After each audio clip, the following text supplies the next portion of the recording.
बड़ नीक चूड़ी है। हाँ देखी तो भाभी कैसन बा? अरे बड़ नीक।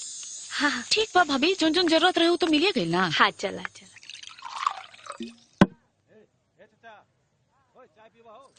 चली हो गई शॉपिंग।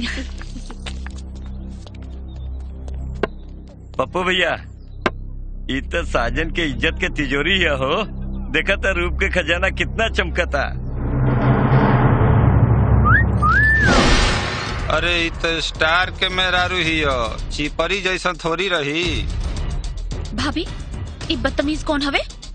ऐसा गली के कुत्तन के कोनो नाम ना होखेला। चला देवरानी। का हो भौजी, तहार बसियाइल कलौजी हमरा गले धरता, हमरा आगे के थरिया काहे खींचत रू?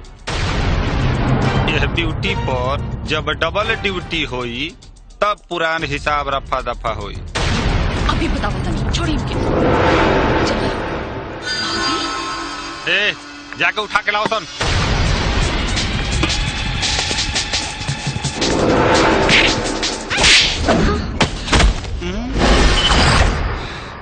एक कुकुर, हमारा रास्ता रोके के कोशिश मत कर, न तो तहार हिसाब किताब के नया अकाउंट खोल दे। तब तो और मजा आई। तू कैसे गिनी है, हम ऐसे करो। औरत के कमाई पे एगो मौगा ऐस करेला। देखा हवे, अपन बाप से जाकर पूछ ली है। कल से निकली है लाली लिपस्टिक लगाकर। तोहरी हरकत के बारे में अगर हमारे पति के पता चल गई ना, तो तोहर देही के नक्शा बिगाड़ दी है। बिगाड़ब तब हम तोहरा रूप के नक्शा के बक्सा।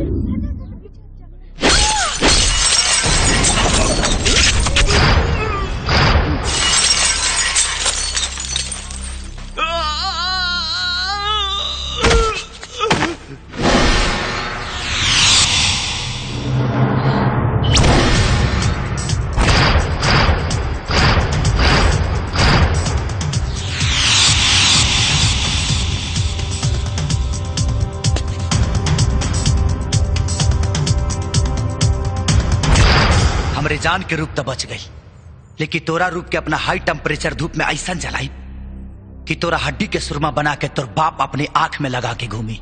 ए मारा सन।